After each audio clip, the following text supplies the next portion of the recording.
Assalamu alaikum everyone, and welcome back to Learn to Read Quran.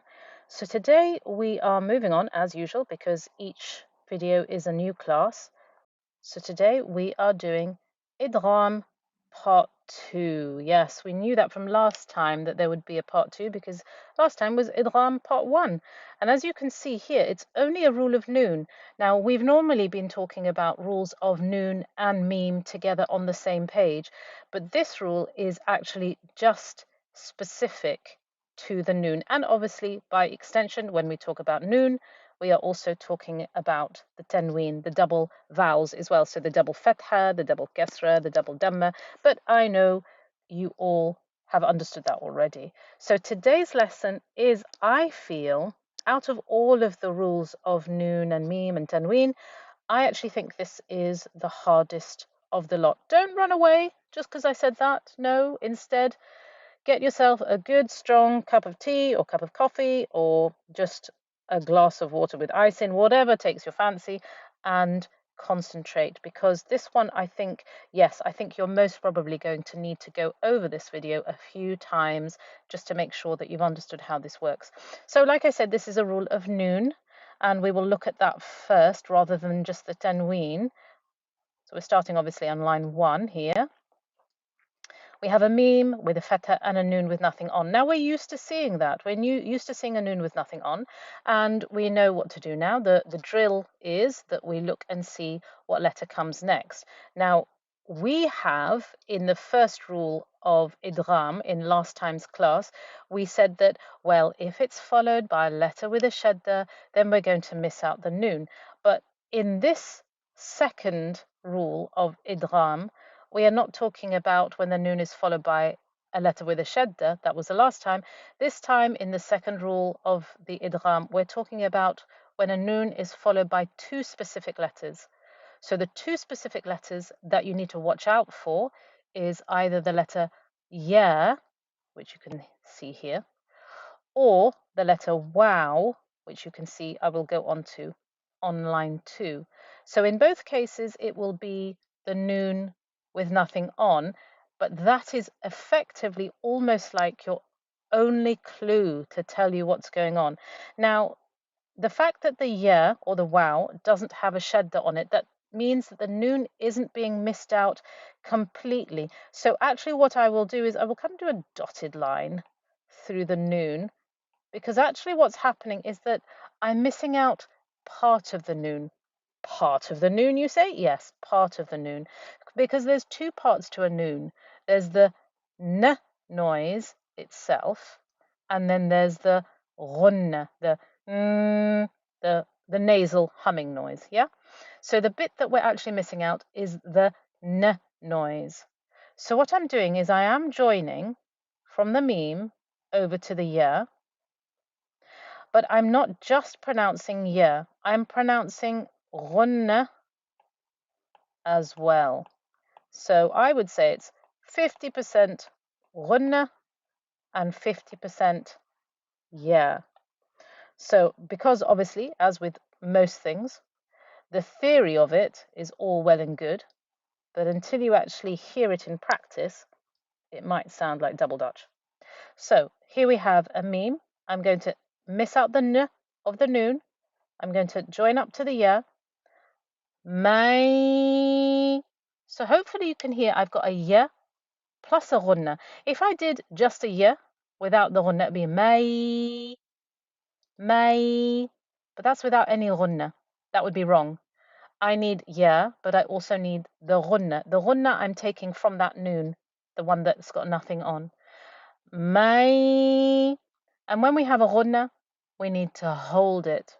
We've said this before, that ghunna is one of the ways that the recitation of the Quran is beautified, and it is such a prevalent noise in the recitation of Quran. That's why we're going through these rules so meticulously.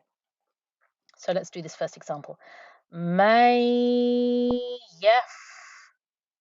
So what did I do? I joined up to the ya that had the fatha, and before I pronounced the fatha on the ya, I made sure I held the ghunna. May yaf'alu. Okay. So, as with most things, the more we practice, the easier it gets, inshallah. So here we've got the Hamza with the Fatha, Noon with nothing on. Have a quick look, and you know it's going to be a yeah that follows it, but that's only because this is a practice page. But that is the drill that you have to follow. When you have a Noon with nothing on, the first thing you do is look to see what letter comes next. If it is a letter with a shadda, then that's great, because then you just miss out the Noon completely and you join up to the letter with a shadda. The next thing on that checklist is there a yeah or is there a wow? And obviously here we have the yeah. So we know what we're going to do. We're going to semi miss out the noon. The n part of it goes, the ghunna stays, and the ghunna stays and applies itself to the yeah.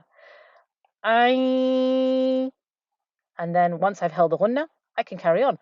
I, yeah, oo, lu, he's got 2 count stretches. So one of the things I would say, because I've noticed this sometimes with my students, is that they'll happily join up to the yeah, and then they'll forget the vowel that's on it. Never forget the vowel. You can never, ever miss out a vowel.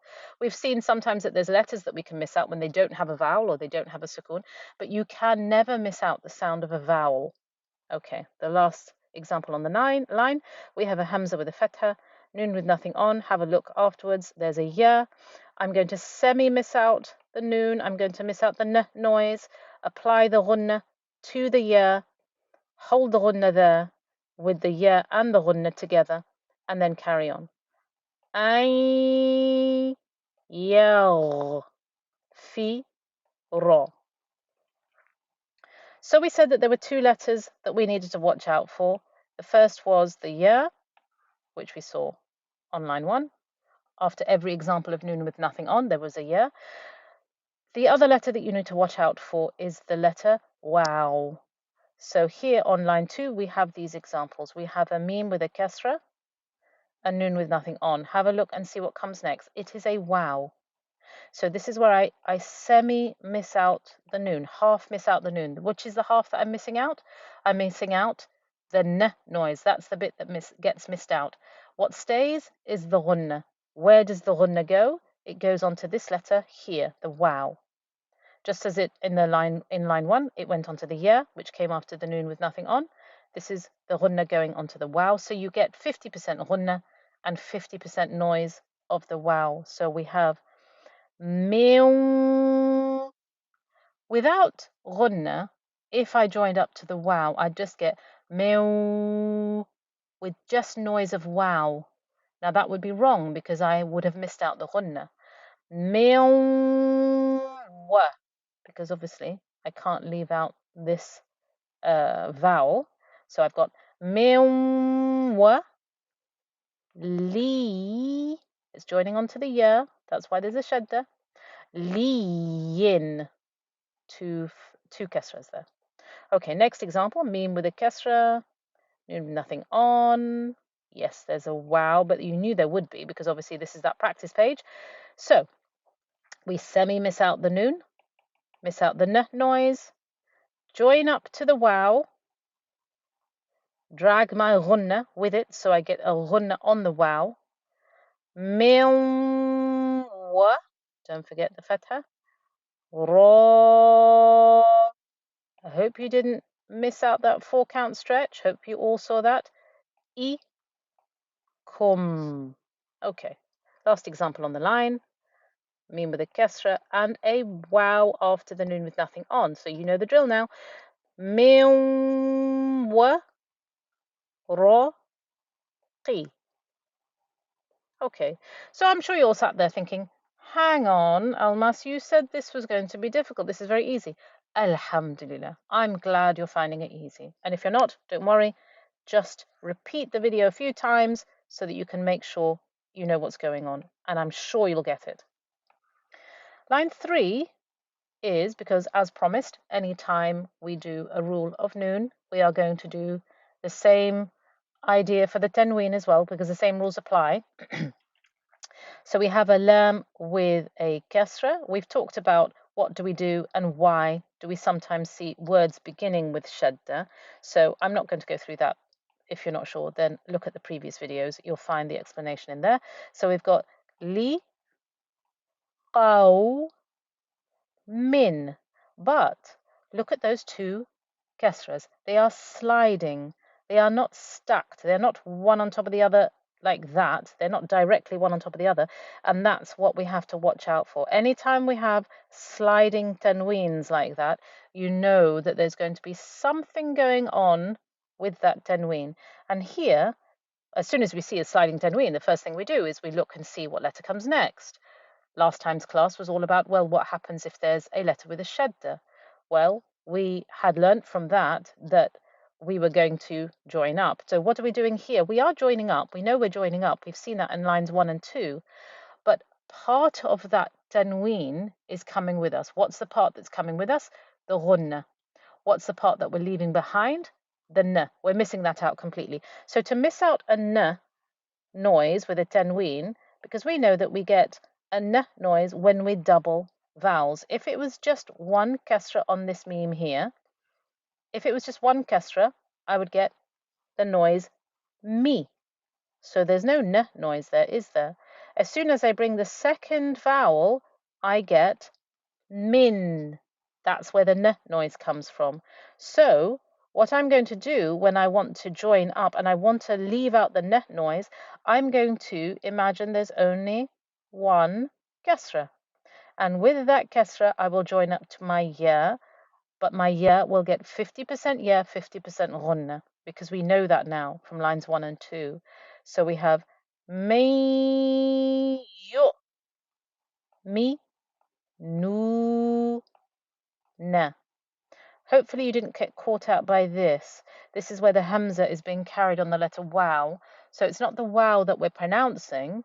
We're actually pronouncing the hamza with the sharp noise with its sukoon.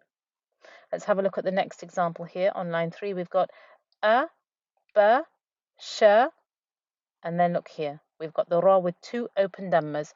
As soon as you see 2 open dhammas, you go through your checklist. Is the next letter a letter with a shadda? No, in this case it's not. What's the next thing on my checklist? Is the next letter after the 2 open dhammas a wow or a ya? Well, in this case, it's a ya. So we will join up to this. How will we join up? We will imagine there's only one dhamma and we join up and over onto the ya, but we make sure that we put the ghunna there on the ya with the ya as well. So we have a ya, 50% ya, 50% ghunna. Okay. So we have a, ba, sha, roy, ya. That's me joining to the ha. Do, 2 stretch. Na, na, 2 stretch because of the alif with the fatha. Let's keep going. It's usually the examples with tanween that people find a little bit more difficult. So we've got a fair few of those for you to practice. Here on line 4, ki, ta. Well, it would have been ben, but it can't be, can it? Because there's 2 sliding fathas. Look after those 2 sliding fathas, and yes, you have a letter ya. So we imagine there's only one fatha, and we join up and over to the ya. So the whole of this example becomes kita yal hu. Then in the next example we've got khay. Now this is a good example because this is just me joining up to a ya. Yeah, I've not got any ghunna going on here. It's just a kha joining up to a ya. So khay. So it hasn't got any ghunna. That would be the sound of somebody just joining up to a ya. Now later on here, so we've got khay rin, but we're not going to say a clear tanween. We've got to look and see what comes next. We've got 2 sliding tanweens. So yes, there's the letter ya. So I imagine there's only one ya, one kasra, and I join up to the ya. So the whole thing of this example, let's take my scribbles off for a second. The whole thing with this example is khay ya. So hopefully, I'll finish off la lem hu. So hopefully you'll have heard the difference between khay, which is just me joining up to the ya, and ring, which is ya plus ghunna. Okay, let's move on. Line 5. ومغفرة.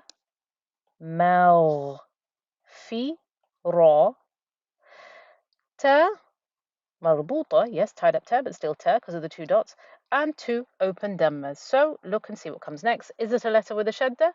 No, it's not. Is it a wow or a ya? Yes, it's the letter wow. So imagine there's only one dhamma and join up and over. ومغفرة.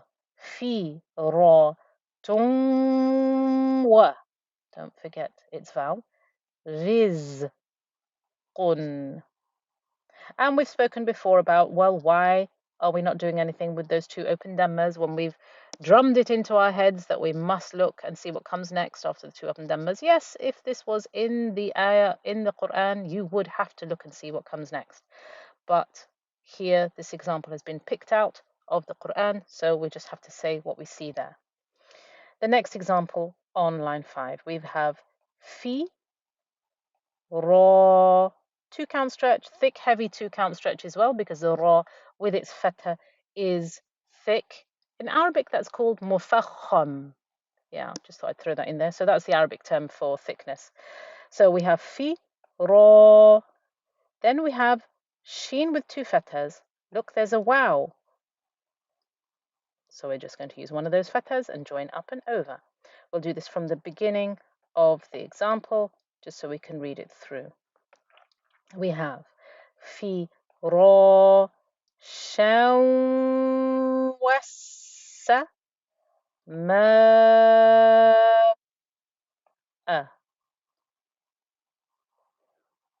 Obviously, if you found that difficult, please just rewind the video and go over it again, inshallah, because that literally is the only way to learn, is just to keep on looking, and slowly it sinks in, and then you'll be an absolute pro. I'm sure you will. Okay, so line 6, it's our last line.